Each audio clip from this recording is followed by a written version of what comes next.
You're looking at the wake from the BC ferry taking me from Nanaimo, Vancouver Island to West Vancouver. It's an hour and a half, well actually about an hour and 40-minute trip.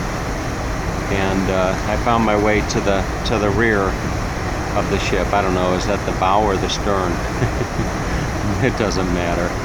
But anyway, what does matter is that as I sit here and I'm just watching the wake of the ship and looking at Vancouver Island off in the distance, you know, I can't help but to think how damn lucky I am.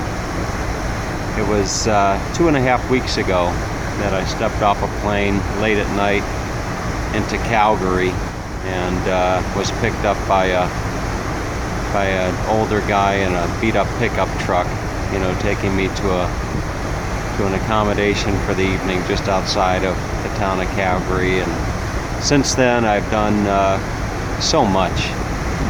I've done so much. I've been to Edmonton, and I've been to Jasper, and I hiked up a glacier, and I went down to Banff, soaked in the mineral springs, went to Kelowna, went to Banff, or went to Vancouver, did Granville Island, and went to Victoria. So many different places. And it's whereas this was once just a spot on a map, a dream that I had to go to British Columbia. Now I find myself somewhat near the end of the trip, and you know, I'm not going to say it was the trip of a lifetime, because I've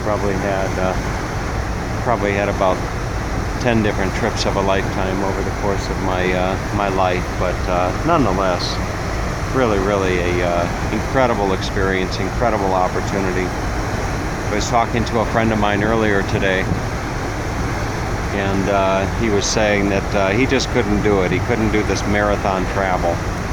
And he's got a few years on me, and perhaps when I get to be his age, I won't be up for the marathon travel either. But you know what? You only have so much time, and this is a trip that I've wanted to take for a long time. And now I've got it under my belt, so to speak, with the exception of a few more days. Headed to Whistler, and then to Lake Coeur d'Alene in Idaho, and a few other places along the way, including Missoula and actually Glacier National Park. So we got a little ways to go, but anyway, I just thought I'd share some thoughts on the trip to date.